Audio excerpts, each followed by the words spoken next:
नमस्कार दोस्तों, स्वागत है आपका हमारे YouTube चैनल जरदारी क्लासेस में। दोस्तों आज से यहाँ पे आपके लिए इंडियन जियोग्राफी की क्लास भी शुरू की जा रही है और इंडियन जियोग्राफी का आज ये फर्स्ट लेक्चर है जिसमें हम यहाँ पे चर्चा करेंगे भारत के भौगोलिक परिचय के बारे में। इसमें हम जानेंगे भारत की भौगोलिक स्थिति और विश्व स्तर पर जो विश्व मानचित्र में भारत की स्थिति क्या है, भारत का जो अक्षांशीय विस्तार है, देशांतरीय विस्तार है, वो किस प्रकार का है, साथ साथ विश्व में भारत की स्थिति क्या है और भारत की जो सीमाएं हैं अंतर्राष्ट्रीय सीमाओं से लेकर जो जलीय सीमा है, वो सारे टॉपिक आज हम इस वीडियो में कवर करने वाले हैं। तो काफी महत्वपूर्ण वीडियो दोस्तों आज ही होने वाली है। तो शुरू करते हैं दोस्तों आज का लेक्चर। दोस्तों सबसे पहले हम बात करते हैं यहाँ पे भारत की भौगोलिक स्थिति के बारे में, यानी विश्व में भारत की स्थिति क्या है।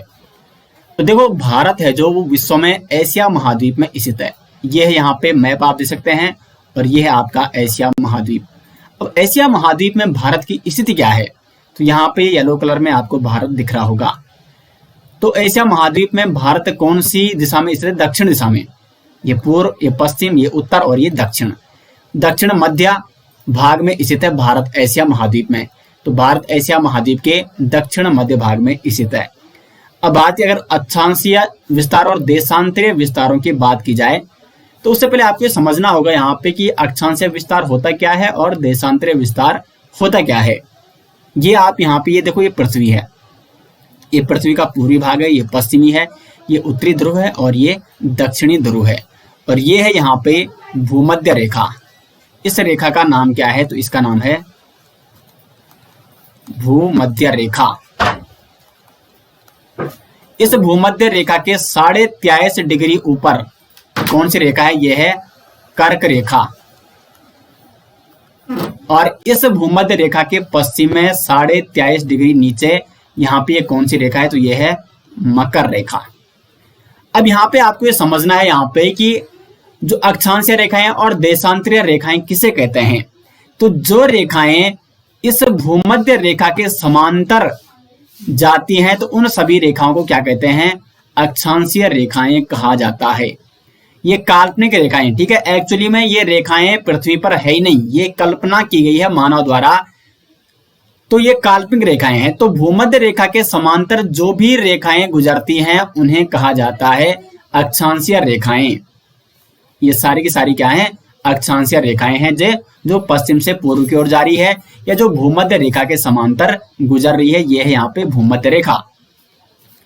अब ये भूमध्य रेखा क्या कर रही है? पृथ्वी एक क्या है? गोला है और इस गोले को ये भूमध्य रेखा दो भागों में बांट रही, यानी आधा आधा भागों में बांट रही है। तो एक जो जब ये बांट रही है तो जो ऊपर का गोला है ये कहलाएगा उत्तरी गोलार्ध। गोले का आधा भाग उत्तरी गोलार्ध। और इस भूमध्य रेखा के जो पश्चिम में ये भाग स्थित है, नीचे वाला हिस्सा, ये कहलाएगा दक्षिणी गोलार्ध। क्या कहलाएगा दोस्तों? दक्षिणी गोलार्ध कहलाएगा। अब भारत को देखो, ये भी वही गोला है, यानी ये भी पृथ्वी है, तो ये यहाँ पे भूमध्य रेखा है। तो जो भारत स्थित है वो कौन से गोलार्ध में स्थित है? मैंने बताया था कि भूमध्य रेखा के जो उत्तरी भाग है, जो ऊपर का हिस्सा है, वो उत्तरी गोलार्ध है। ये है उत्तरी गोलार्ध। तो भारत कौन से गोलार्ध में स्थित है? उत्तरी गोलार्ध में स्थित है। लेकिन अभी हमने सिर्फ यहाँ पे अक्षांशीय विस्तार की बात की। अब अगर बात करें देशांतरीय विस्तार की, तो देशांतरीय रेखाएं कौन होती है? जो उत्तरी ध्रुव से लेकर दक्षिणी ध्रुव तक जाती हैं। ये है उत्तरी ध्रुव और ये है दक्षिणी ध्रुव। तो ये सारी जो रेखाएं ये ऊपर से जो नीचे आ रही है उत्तर से दक्षिण की ओर, ये काल्पनिक रेखाएं क्या कहलाती हैं? ये देशांतरीय रेखाएं कहलाती है। और यहाँ पे जो ये वाली देशांतरीय रेखाएं ये कितने डिग्री पर है? ये 0 डिग्री पर है। और भूमध्य रेखा भी 0 डिग्री पर होती है। ये आपको विशेष तौर पर ध्यान रखना होगा। तो अब ये देशांतरीय रेखाएं आप समझ गए हैं। तो देशांतरीय विस्तार अगर भारत का देखें तो ये देखो, ये जो बीच वाली लाइन है 0 डिग्री वाली देशांतरीय जो लाइन है, ये भी पृथ्वी को दो भागों में बांट रही है। इधर का जो पोर्शन है ये पूर्वी भाग है, तो ये पूर्वी गोलार्ध होगा और ये हो जाएगा पश्चिमी गोलार्ध। तो यहाँ पे देखो कुल मिला के ये है वो देशांतरीय 0 डिग्री वाली लाइन। तो अब इसके अकॉर्डिंग भारत की स्थिति क्या है? वो है पूर्व में। तो भारत की अगर विश्व के मानचित्र में स्थिति देखें तो भारत स्थित है आपका उत्तरी पूर्वी गोलार्ध में। उत्तरी और यहाँ पे आपको बीच में पूर्वी लिख देना है, क्योंकि देखो ये उत्तर में हो गया, जो भूमध्य रेखा है उसके उत्तर में है भारत, और जो ये यहाँ पे कौन सी रेखा है, देशांतरीय रेखा है 0 डिग्री वाली, इसके भारत पूर्व में है। तो भारत की स्थिति क्या हो गई, उत्तरी पूर्वी गोलार्ध में भारत यहाँ पे स्थित है। तो यहाँ तक आप समझ गए होंगे। अब हम अक्षांशीय विस्तार और देशांतरीय विस्तार के बारे में जानेंगे। पहले अगर अक्षांशीय विस्तार की बात हम करें तो अक्षांशीय रेखाएं मैंने आपको बताया जो भूमध्य रेखा के समांतर गुजरती हैं, तो ये रेखाएं डिसाइड करती है कि अक्षांशीय विस्तार क्या है। तो यहाँ पे देखो ये भूमध्य रेखा थी, इसको एक बार मिटा लेते हैं पूरा सा, ये हो गया साफ, ठीक है, क्लीन हो गया।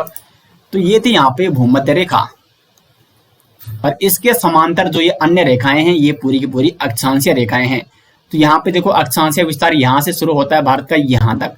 तो ये जो रेखा ये कितने डिग्री पर है और ये जो ऊपर वाली रेखा है कितनी डिग्री पर है, इसके बीच ये है भारत का अक्षांशीय विस्तार। तो ये जो रेखा है यहाँ पे ये है आपकी 8 डिग्री 4 पर, और यहाँ वाली जो है ये है आपकी 37 डिग्री 6 उत्तरी अक्षांश। तो अक्षांशीय विस्तार क्या है भारत का, उत्तरी गोलार्ध में 8 डिग्री 4 से लेकर 37 डिग्री 6 तक ये उत्तरी अक्षांश में स्थित है भारत का। जबकि देशांतरीय रेखाएं ये होती हैं, तो ये डिसाइड कर रही है भारत की देशांतरीय स्थिति। और ये जो रेखा है ये कितने डिग्री पर है, तो ये है 68 डिग्री 7 पे, और ये वाली है जो और पूर्व वाली ये है 97 डिग्री 25, क्योंकि देखो ये 0 है, ये वाली जो है ये 0 वाली है, और इससे आगे बढ़ रहा है तो ये यहाँ पे 67 डिग्री पे है, 68 डिग्री पे, और ये है यहाँ पे 97 डिग्री 25 पे। तो इस प्रकार से देशांतरीय विस्तार क्या है भारत का, 68 डिग्री 7 से लेकर 97 डिग्री 25 पूर्वी देशांतर, ये भारत का देशांतरीय विस्तार है। लेकिन एक और पॉइंट आपको समझना होगा यहाँ पे कि जो अभी मैंने आपको अक्षांशीय विस्तार बताया वो भारत के भूभाग का बताया।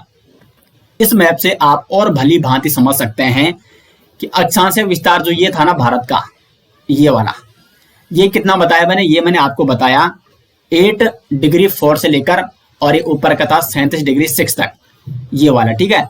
ये है सबसे जो दक्षिणतम बिंदु है यहाँ पे, ये भूभाग का मैं आपको बता रहा हूं।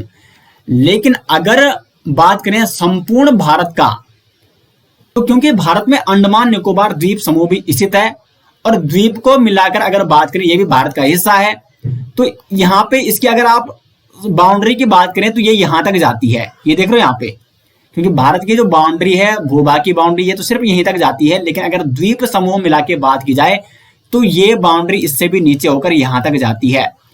तो दक्षिणतम जो यहाँ पे बिंदु हो जाएगा भारत का, वो हो जाएगा 6 डिग्री 45।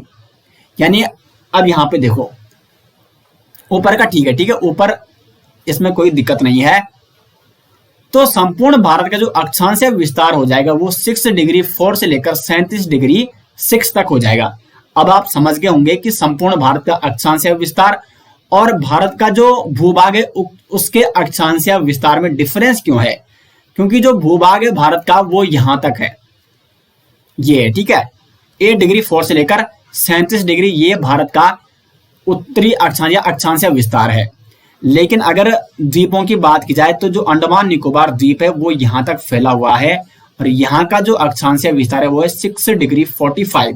तो यहाँ से लेकर और यहाँ तक की जो संपूर्ण भारत का अक्षांशीय विस्तार हो जाएगा वो कितना हो जाएगा, 6 डिग्री 45 से लेकर 37 डिग्री 6 तक।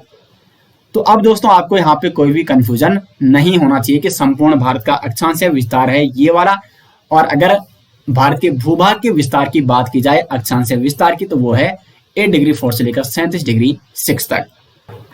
अब अगर भारत की लंबाई की बात की जाए तो यहाँ पे देखो ये अंतिम बिंदु है, कौन सा बिंदु है, ये है पश्चिमी बिंदु और ये है पूर्वी बिंदु अरुणाचल प्रदेश में। अब मैं आपको ये भी बताऊंगा कि भारत का अंतिम पूर्वी बिंदु, अंतिम पश्चिमी बिंदु, अंतिम उत्तरी बिंदु और अंतिम दक्षिणी बिंदु कौन सा है। तो यहाँ पे देखो लंबाई की अगर हम बात करें तो पश्चिम से लेकर अंतिम बिंदु, पश्चिमी अंतिम बिंदु और पूर्वी अंतिम बिंदु के बीच की जो दूरी है वो है 2933 किलोमीटर। तो पूर्व से लेकर पश्चिम या पश्चिम से लेकर पूर्व एक ही बात है।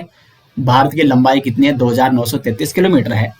और अगर उत्तर से लेकर बात करें दक्षिण तक ये वाली दूरी कितनी है, तो ये है यहाँ पे 3214 किलोमीटर। पूर्व से लेकर पश्चिम तक है 2933 किलोमीटर और उत्तर से लेकर दक्षिण तक जो भारत की लंबाई है वो है 3214 किलोमीटर। तो ये दोनों पॉइंट आप यहाँ पे नोट कर सकते हैं। ये कर्क रेखा गुजर रही है भारत के मध्य से, कौन कौन से राज्यों में गुजरेगी अभी आपको ये बताया जाएगा। और यह है भारत की मानक रेखा, ये भी कौन कौन से राज्यों में गुजर रही है ये भी अभी आपको आगे बताया जाएगा। तो दोनों लंबाइयां आपको नोट करनी है, पूर्व से पश्चिम तक और उत्तर से दक्षिण तक। बढ़ते हैं दोस्तों नेक्स्ट पॉइंट की ओर, और नेक्स्ट पॉइंट है भारत के अंतिम बिंदु। भारत के अंतिम बिंदु, यहां से महत्वपूर्ण प्रश्न बनता है। प्रश्न किस प्रकार से बनेगा कि भारत का उत्तरी बिंदु कौन सा है, भारत का अंतिम पूर्वी बिंदु कौन सा है, या अंतिम पश्चिमी बिंदु, या अंतिम दक्षिणतम बिंदु। इस प्रकार के प्रश्न अक्सर एग्जाम में पूछे जाते हैं। इससे पहले मैंने आपको उत्तरी अक्षांश और जो देशांतरीय विस्तार है और उत्तरी विस्तार है वो किस प्रकार से भारत का, वो मैंने आपको समझा दिया है। तो अगर आपने वो वाला पॉइंट अच्छे से समझ लिया है तो बाकी जितने भी पॉइंट दोस्तों इस लेक्चर में आने वाले हैं उनको समझने में आपको बड़ी ही आसानी होने वाली है। ये भारत का मैप है और यहाँ पे देखो, अगर हम दिशा की बात करें, उत्तर दिशा है, ये है पूर्व, ये है पश्चिम और ये है दक्षिण। ठीक है, डायरेक्शन आप सभी जानते हैं। तो सबसे पहले भारत का जो उत्तरी बिंदु है वो कौन सा है, तो वो है यहाँ पे 37 डिग्री 6 मिनट पर। ठीक है, जो ये यहाँ पे ये होता है ना लिखा हुआ, इसको इस प्रकार से पढ़ते हैं 37 डिग्री, और ये जो होता है इसको मिनट पढ़ते हैं 6 मिनट। तो ये उत्तरी विस्तार है जो भारत का अंतिम उत्तरी बिंदु यहाँ पर है, और ये वर्तमान में कहाँ है, तो ये है आपका जम्मू कश्मीर में। ठीक है, भारत का अंतिम उत्तरी बिंदु कहाँ पर है, जम्मू कश्मीर में है, और इसका नाम क्या है, इंदिरा कोल है। इस बिंदु का नाम क्या है, वो है इंदिरा कोल। उत्तरी बिंदु हो गया। अगर बात करें भारत के दक्षिणतम बिंदु की तो वो है यहाँ पे 8 डिग्री 4 मिनट पे। लेकिन इसमें आपको क्या समझना है कि ये है, हम अभी भूभाग की बात करें, अगर हम द्वीप समूह को मिला दें अंडमान निकोबार तो फिर वो कहां पे हो जाएगा, यहाँ पे 6 डिग्री 45 मिनट पे, यहाँ पे, क्योंकि अंडमान निकोबार की सीमा यहां तक जाती है और जबकि भारत के भूभाग की सीमा सिर्फ यहां तक है। तो दक्षिण में अगर सिर्फ इतना पूछा जाता है कि दक्षिण में जो भारत का भूभाग है उसका जो अंतिम दक्षिणतम बिंदु है भारत का वो है कन्याकुमारी में, और ये कन्याकुमारी कहाँ है, तो यह है तमिलनाडु। तमिलनाडु। और ये कहां पे इसका विस्तार कौन से डिग्री पे है, तो यह है 8 डिग्री 44 मिनट पे, 8 डिग्री 4 मिनट पे। अभी मैं इसका आपको अंडमान निकोबार का भी बताऊंगा, चलो बता देते हैं इसका। तो अगर संपूर्ण भारत की बात करें अंडमान निकोबार द्वीप समूह मिला के, तो भारत का जो सबसे दक्षिणतम बिंदु है, सबसे दक्षिणतम बिंदु, भारत का सबसे दक्षिणतम बिंदु ये हो जाएगा दोस्तों यहाँ पे इंदिरा पॉइंट। इंदिरा पॉइंट। देखो, भारत का सबसे अंतिम उत्तरी बिंदु है इंदिरा कोल, जबकि भारत का सबसे दक्षिणतम बिंदु हो जाएगा इंदिरा पॉइंट। लेकिन अगर मुख्य भूमिका बात की जाए, भारत का दक्षिणतम बिंदु मुख्य भूमिका वो है कन्याकुमारी तमिलनाडु में, क्योंकि मुख्य भूमि ये है। और फिर अंडमान निकोबार द्वीप समूह मिला के तो संपूर्ण भारत का जो सबसे दक्षिणतम बिंदु हो जाएगा वो हो जाएगा इंदिरा पॉइंट 6 डिग्री 45 मिनट पर। और इस इंदिरा पॉइंट का एक अन्य नाम भी है, इसका नाम है पिग्मेलियन पॉइंट। पिग्मेलियन पॉइंट किसे कहा जाता है, तो इंदिरा पॉइंट को ही कहा जाता है। और ये स्थित कहाँ है, तो ये आपका अंडमान निकोबार द्वीप समूह में स्थित है, यहाँ पर। यह है इंदिरा पॉइंट या पिग्मेलियन पॉइंट। तो समझ गए दोस्तों आप यहाँ पे। अब फिर पूर्वी बिंदु की बात करें तो पूर्वी बिंदु है यहाँ पे किबिथु। किबिथु, और ये कहाँ है आपका, ये है अरुणाचल प्रदेश में, एपी यानी ये अरुणाचल प्रदेश में स्थित है। और पश्चिमतम बिंदु की बात करें तो वो है यहाँ पे गुजरात में। गुजरात में जिसका नाम है गोहर माता। कहीं आपको ये लिखा मिलेगा गोहर माता, और कई जगह इसका नाम मिलेगा दोस्तों, वो मिलेगा आपको गौर माता। और ये कहाँ है आपका, गुजरात के सरक्रीक में स्थित है। तो आपको कई बुक्स में सरक्रीक भी देखने को मिलेगा, लेकिन सरक्रीक में जो अंतिम बिंदु है वहां पे वो है, उसका नाम है गोहर माता या गौर माता, वो यहाँ पे है। तो गुजरात में है अंतिम पश्चिमी बिंदु भारत का। आगे बढ़ते हैं दोस्तों नेक्स्ट पॉइंट पे, वो है कर्क रेखा। कर्क रेखा भारत के कितने राज्यों से होकर गुजरती है और कौन कौन से राज्यों से होकर गुजरती है, बहुत ही महत्वपूर्ण प्रश्न यहाँ से पूछा जाता है। देखो जो कर्क रेखा है ये भूमध्य रेखा से 23.5 डिग्री कौन सी उत्तरी दिशा में स्थित है। मैंने आपको मैप के माध्यम से बताया, इसको इस प्रकार से भी लिखा जाता है, ठीक है। 23.5 डिग्री का भूमध्य रेखा से 23.5 डिग्री ऊपर यानी उत्तर में स्थित है कर्क रेखा। तो कर्क रेखा ये गुजरती है भारत के मध्य से, यानी भारत के 8 राज्यों से होकर गुजरती है। कौन कौन से राज्यों से होकर गुजरती है, तो ये है यहाँ पे कर्क रेखा। तो देखो ये गुजर रही है, ये है गुजरात, सबसे पहले गुजरात से गुजरती है। उसके बाद ये देखो यहाँ पे ये वाला जो पॉइंट है ये राजस्थान का हिस्सा है, ये वाला, तो दूसरा हो गया राजस्थान। उसके बाद आगे मध्य प्रदेश से गुजर रही है, तो तीसरा हो गया मध्य प्रदेश। फिर मध्य प्रदेश से आगे ये छत्तीसगढ़, ये देखो यहाँ पे ये छत्तीसगढ़ का हिस्सा है, ये देखो छत्तीसगढ़, चौथा हो गया छत्तीसगढ़। और फिर आगे झारखंड, फिर आगे है आपका, ये है आपका पश्चिम बंगाल, कोलकाता के ऊपर से, तो कोलकाता पश्चिम बंगाल में आता है, तो पश्चिम बंगाल हो गया छठा राज्य। और फिर बांग्लादेश से आगे होकर ये जाती है त्रिपुरा और मिजोरम, और फिर ये आगे चली जाती है, तो त्रिपुरा और मिजोरम। तो कर्क रेखा भारत के कितने राज्यों से होकर गुजरती है, 8 राज्यों से होकर गुजरती है। अब मैप के माध्यम से बड़ी आसानी हो जाती है दोस्तों याद करने में, क्योंकि मैप आपने देखा है और मैप में आप अनुमान लगा सकते हैं कि ये कहां कहां से होकर गुजर रही है, कौन कौन से राज्य इसके रास्ते में आ रहे हैं। तो यहाँ पे देखो गुजरात, राजस्थान, मध्य प्रदेश, छत्तीसगढ़, झारखंड, पश्चिम बंगाल, त्रिपुरा और मिजोरम। मैप से भी बड़ी आसानी है, गुजरात, राजस्थान, मध्य प्रदेश, फिर आगे छत्तीसगढ़, झारखंड, पश्चिम बंगाल, त्रिपुरा और मिजोरम, ये 8 राज्य है जहां से होकर ये गुजरती है। और ये जो कर्क रेखा है इसके जो ऊपर का यहाँ पे देखो कर्क रेखा ना बहुत इफेक्ट डालती है भारत की जलवायु में। कर्क रेखा के जो ऊपर का जो क्षेत्र है, जो भी हिस्सा है, ये उपोष्ण कटिबंधीय क्षेत्र है, जबकि जो नीचे का क्षेत्र है वो है उष्ण कटिबंधीय क्षेत्र। तो इस प्रकार से जब हम आगे आपको जलवायु के बारे में बताऊंगा तो उसमें इसके बारे में डिटेल्स में चर्चा की जाएगी कि कर्क रेखा किस प्रकार से भारत की जलवायु को प्रभावित करती है।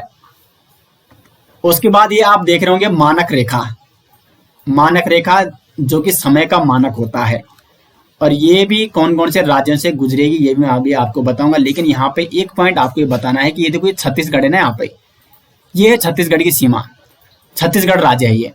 तो छत्तीसगढ़ में ये दोनों रेखाएं कर्क रेखा और मानक रेखा एक दूसरे को काट रही है। तो एग्जाम में प्रश्न बन सकता है कि भारत के किस राज्य में कर्क रेखा और भारत की मानक रेखा एक दूसरे को काटती है, तो वो है आपका छत्तीसगढ़। छत्तीसगढ़ जहां पर कर्क रेखा और मानक रेखा एक दूसरे को काटती है, तो ये पॉइंट भी आप नोट कर सकते हैं। आगे हम बात करते हैं दोस्तों भारत की मानक रेखा के बारे में। मानक रेखा ये जो समय का निर्धारण हम करते हैं भारत में, वो इसी मानक रेखा के माध्यम से किया जाता है। आपने देखोगा संपूर्ण भारत में एक ही समय होता है। वैसे अगर बात करें देखो अरुणाचल प्रदेश यहाँ पे और गुजरात की अगर बात करें तो दोनों के मध्य लगभग 2 घंटे का फासला आ जाता है। अरुणाचल प्रदेश पूर्व में स्थित है। यहाँ पे अगर सूर्योदय, क्योंकि सबसे पहले सूर्योदय यहीं पे होता है भारत में, तो यहाँ पे अगर सूर्योदय सुबह 6 बजे होगा तो गुजरात में होगा वो 2 घंटे बाद यानी 8 बजे। तो इतना बड़ा डिफरेंस है और हर 1 डिग्री पर 4 मिनट का प्रभाव पड़ जाता है। तो वैसे तो हर जगह का टाइम, हर 1 डिग्री पर जब 4 मिनट का प्रभाव है तो हर जगह के लिए अलग अलग टाइम निर्धारित करना ये संभव नहीं है। तो इसलिए एक टाइम को निर्धारित किया गया है इस मानक रेखा के माध्यम से। और ये जो मानक रेखा है ये गुजरती है इलाहाबाद के नैनी से। तो नैनी, इलाहाबाद के नैनी नामक स्थान से यहाँ से निर्धारित होता है भारत का समय। जो भारत का समय, जो समय यहाँ पे होगा इलाहाबाद के नैनी नामक स्थान पर, वही समय भारत के संपूर्ण क्षेत्रों में माना जाएगा। ये आपको यहाँ पे नोट करना होगा, ठीक है। क्योंकि देखो जो मानक रेखा होती है ये क्या होती है, देशांतरीय रेखाएं हैं। उत्तरी ध्रुव से लेकर दक्षिणी ध्रुव तक आ रही है और यही रेखा क्या निर्धारित कर रही है कि इसके इधर पूर्व है और इसके इधर पश्चिम है। और समय का जो निर्धारण होता है वो पूर्व पश्चिम से ही होता है, क्योंकि पृथ्वी जो होती है वो पश्चिम से लेकर पूर्व की ओर घूमती है। और इसलिए हमें प्रतीत होता है कि जो सूर्योदय हो रहा है वो पूर्व से सूर्योदय हो रहा है और सूर्य पूर्व से पश्चिम की ओर जा रहा है, लेकिन एक्चुअली सूर्य तो अपने स्थान पर बिल्कुल स्थिर है। घूम कौन रही है? पृथ्वी घूम रही है। तो कुल मिला के पूर्व पश्चिम जो ये दिशा है और पृथ्वी के घूमने के कारण ही समय का निर्धारण होता है। और इन दिशाओं को कौन यहाँ पे निर्धारित कर रही है? तो ये देशांतर रेखा निर्धारित करती है कि पूर्व कहाँ है और पश्चिम कहाँ है। तो इसलिए मानक रेखा भी एक देशांतर रेखा है और ये भारत के 5 राज्यों से होकर गुजरती है। एक पॉइंट आपको ये नोट करना है कि भारत का जो मानक समय वो कहाँ से लिया जाता है? तो उत्तर प्रदेश के इलाहाबाद के नैनी नामक स्थान से। और ये इसकी इसी तरह अगर बात करें इस मानक रेखा की, तो ये है 82.5 डिग्री पूर्व देशांतर पे स्थित है। अभी मैं आपको इसको विश्व के मैप में ले जाऊंगा, वहां पे आपको डिटेल्स में समझाऊंगा। पहले देख लेते हैं कि भारत की मानक रेखा कौन कौन से राज्यों से गुजर रही है। तो ये गुजर रही है उत्तर प्रदेश, मध्य प्रदेश, छत्तीसगढ़, उड़ीसा और आंध्र प्रदेश। प्रश्न बन सकता है कि निम्न राज्यों में से कौन से एक राज्य से मानक रेखा गुजरती है? 3 अन्य ऑप्शन आ जाएंगे, एक इनमें से आपका आ जाएगा। तो ये उत्तर प्रदेश से गुजर रही है, फिर यहाँ पे ये मध्य प्रदेश आ गया ये वाला, फिर ये छत्तीसगढ़ आ गया, फिर ये उड़ीसा आ गया ये वाला, और फिर ये आंध्र प्रदेश। 5 राज्यों से ये गुजरती है। और जो भारत का मानक समय है वो ग्रीनविच माध्य समय GMT, जिसको 0 डिग्री से निर्धारित किया जाता है। 0 डिग्री जो देशांतर रेखा है वहां से लिया जाता है, उससे भारत का मानक समय 5.5 घंटे आगे है। तो ये 5.5 घंटे आगे क्यों है, इसको डिटेल्स में अभी समझते हैं। यह है यहाँ पे भारत और विश्व का मैप, और ये है 0 डिग्री देशांतर रेखा है जहां से GMT निर्धारित किया जाता है, जो ग्रीनविच समय है। GMT 0 डिग्री पर है ये। तो इस जो ये यहाँ पे 0 डिग्री रेखा है, इसके पूर्व में जो भी स्थान होगा वहां पर जो समय होगा इससे ज्यादा होगा, इससे मतलब प्लस में होगा। माना यहाँ पे 0 डिग्री पे कितना बज रहा है? 10:00 मॉर्निंग, यानी 10 AM हो रहा है। तो इसके आगे जितना डिग्री, अगर 1 डिग्री आप बढ़ते हो आगे, तो यहाँ पे 4 मिनट का अंतर आ जाता है। 1 डिग्री में, यहाँ पे देखो 1 डिग्री में 4 मिनट का फासला आ जाता है। देखो ये 0 डिग्री है, यहाँ पे बज रही है 10, और 1 डिग्री आगे बढ़ोगे आप तो 1 डिग्री आगे स्थान पर यहाँ पे बज रही होगी 10:04। 2 डिग्री आगे बढ़ोगे तो 10:08। और इसी प्रकार के जितना ज्यादा आप आगे जाओगे उतना ज्यादा ये फासला बढ़ता जाएगा। 4-4 मिनट का गैप हर 1 डिग्री पर आता रहेगा। अब ये होता क्यों है? क्योंकि एक्चुअली ये तो पूर्व दिशा है और सबसे पहले सूर्योदय कहाँ होता है? पूर्व में होता है। तो ये सबसे ज्यादा पूर्वी स्थान है, तो सबसे पहले सूर्योदय यहाँ होगा, फिर धीरे धीरे इन स्थानों में भी होगा। तो पृथ्वी इधर की ओर घूम रही है, तो पृथ्वी लगातार अपनी गति कर रही है पश्चिम से पूर्व की ओर। ये आप अपने मन में कल्पना कीजिए कि किस प्रकार से पृथ्वी यहाँ पे घूम रही है। प्रैक्टिकली आप सोच सकते हैं यहाँ पे कि पश्चिम से लेकर पूर्व की ओर पृथ्वी घूम रही है। यहाँ पे सूर्योदय पहले ही हो चुका है और यहाँ पे सूर्योदय होने में अभी टाइम लगेगा, क्योंकि ये यहाँ पे अभी स्थान, और फिर ये घूम के पूर्व की ओर, क्योंकि सूर्य तो स्थिर है, तो पश्चिम से पूर्व की ओर जब पृथ्वी घूमती है तो उसी से समय का निर्धारण या सूर्योदय का निर्धारण होता है। तो प्रत्येक डिग्री पर, पूर्व की ओर प्रत्येक डिग्री पर 4 मिनट का फासला है प्लस। और अगर पीछे की ओर आओगे पश्चिम की ओर तो 4 मिनट का अंतराल मिल जाएगा। अगर यहाँ पे 10:0 डिग्री पर फिर 10 बज रही है तो 1 डिग्री अगर पश्चिम में जाओगे तो यहाँ पे 9:56 हो रहे होंगे सुबह के, यानी यहाँ पे ये माइनस में आ जाएगा, ऋणात्मक में 4 मिनट और पूर्व में धनात्मक में ये 4 मिनट हो जाएगा। एग्जाम्पल अभी आपको भारत के जो मानक रेखा उससे देते एग्जाम्पल। ये भारत की मानक रेखा कहाँ पे है? ये यहाँ पे, ठीक है, 82.5 डिग्री। तो 0 डिग्री से लेकर 82.5 डिग्री, 0 डिग्री पे 10 बज रही है तो 82.5 डिग्री पर कितना बज रही होगी? 1 डिग्री पर 4 मिनट का फासला है, तो 82.5 डिग्री पर कितने मिनट का फासला है? इंटू इसको 4 मिनट कर दो तो कितना आ जाएगा? 4×5 हो जाएगा 20, यहाँ पे फिर 4×2 8, 2 10, 0 यहाँ पे पॉइंट है, और 4×8 32, 4×2 8 10 32 33, 330 मिनट। और 330 मिनट का मतलब कितने घंटे यहाँ पे?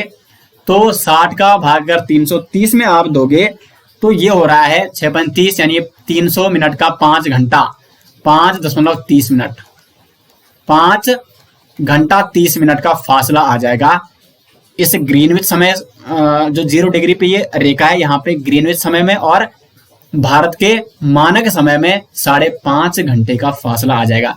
तो यहाँ पर अगर 10 बज रही है तो यहाँ पे 10 2 12 और फिर 3 बजकर 3:30 बज रहे होंगे, तो कुल मिला के 5.5 घंटे का फासला आ जाएगा। यहाँ पे जो टाइम होगा उससे 5.5 घंटे आगे होगा भारत का समय। तो इस प्रकार से आप यहाँ पे समझ गए होंगे कि किस प्रकार जितना आप पूर्व में जाओगे उतना ज्यादा वहां पे 4-4 मिनट का फासला वो बढ़ता जाएगा, जबकि जितना आप इस ग्रीनविच समय से या इस 0 डिग्री देशांतर रेखा से पश्चिम में जाओगे तो 4 मिनट की घटोत्तरी हो जाएगी, वहां पे वो 4 मिनट कम होता रहेगा। उसी प्रकार से अगर आप देखते हैं यहाँ पे तो यह है अरुणाचल प्रदेश, भारत का सबसे पूर्वी बिंदु। यहाँ पे सूर्योदय माना अगर 6 बजे होता है, और अरुणाचल प्रदेश और ये गुजरात है भारत का सबसे पश्चिमी बिंदु, और गुजरात और अरुणाचल प्रदेश के मध्य कितनी डिग्री का फासला है, तो यह है लगभग 30 डिग्री का अंतर, और 1 डिग्री में 4 मिनट का फासला है, तो 30 डिग्री में हो जाएगा 30 × 4 यानी 120 मिनट, यानी गुजरात और अरुणाचल प्रदेश में 2 घंटे का फासला हो जाएगा, 2 घंटे का अंतर हो जाएगा। यहाँ पे अगर 6 बज रही होंगी तो यहाँ पे उस समय कितनी बज रही होंगी, 4 बज रही होंगी सुबह के। यहाँ पे अगर दिन के 10 बजती है तो यहाँ पे उस समय दिन के 12 बजे होंगे। तो इसलिए यहाँ पे जो मानक समय वो लिया गया है, क्योंकि अगर आप हर स्थान का अलग अलग समय निर्धारित करोगे तो वो संभव नहीं है। अगर आप किसी को अरुणाचल प्रदेश में फोन करोगे तो वो बोलेगा 12 बज गई, और उसी समय गुजरात में फोन करोगे तो वो बोलेगा अभी तो 10 बज रही है। तो इसलिए यहाँ पे मानक समय लिया गया है ताकि संपूर्ण देश का जो समय है वो एक ही माना जाए। तो भारत का जो समय लिया जाता है वो मानक जो रेखा है उससे निर्धारित होता है, और वो कहाँ से लिया जाता है, इलाहाबाद के नैनी नामक स्थान उसको वो निर्धारित किया गया है। तो उम्मीद करते हैं कि भारत का मानक समय किस प्रकार से मानक समय निर्धारित किया जाता है ये आप अच्छे से समझ गए होंगे।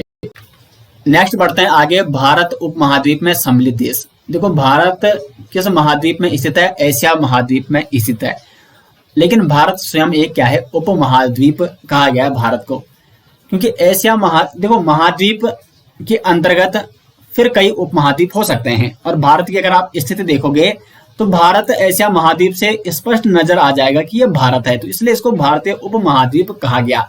और भारतीय उपमहाद्वीप में 5 देश सम्मिलित हैं, भारत, पाकिस्तान, बांग्लादेश, नेपाल और भूटान। सिंपल सा प्रश्न कई बार बन सकता है, इसलिए आपको ये बता दिया गया है।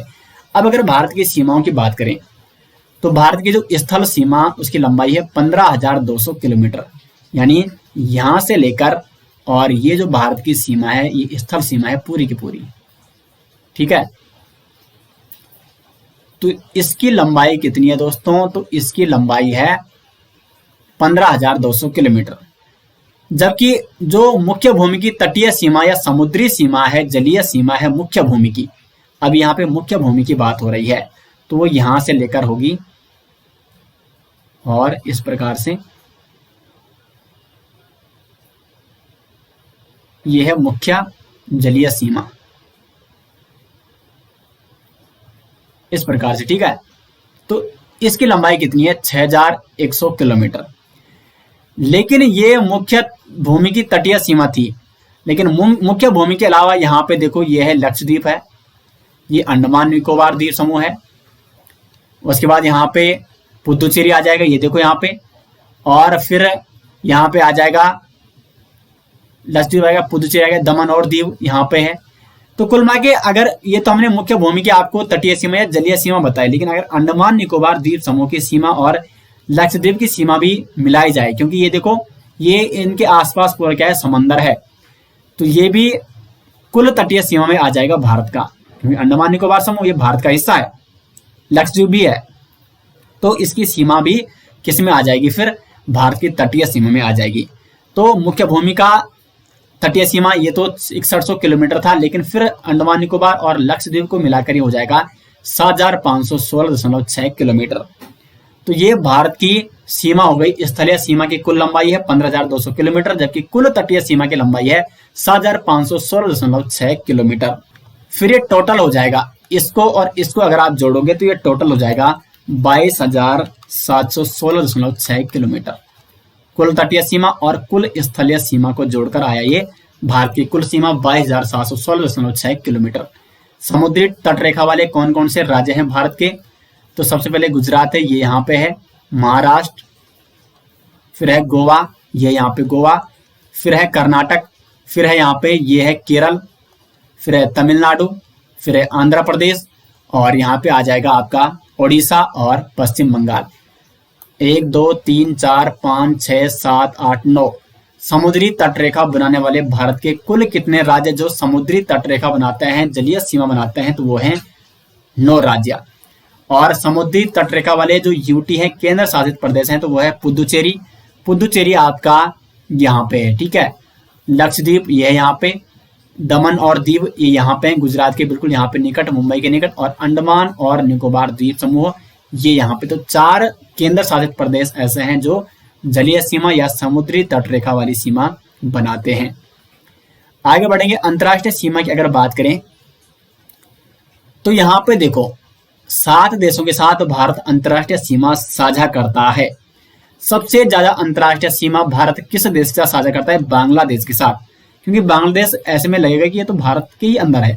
एक्चुअली में था तो ये पहले भारत का हिस्सा, जब पार्टीशन हुआ तब ये पाकिस्तान के पास चला गया था। फिर 1971 में बांग्लादेश पाकिस्तान से भी अलग हो गया था, तो ये भारत का हिस्सा ही लगता है। यहाँ पे आप देखो भारत के बिल्कुल अंदर ही लग रहा है।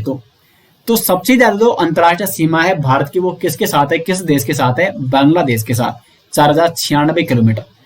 और बांग्लादेश के साथ भारत के कौन कौन से राज्य सीमा साझा करते हैं, सीमा बनाते हैं? पश्चिम बंगाल, असम, मेघालय, त्रिपुरा और मिजोरम। इनकी संख्या कई बार पूछी जाती है। तो 5 राज्य जो बांग्लादेश के साथ सीमा बनाते हैं।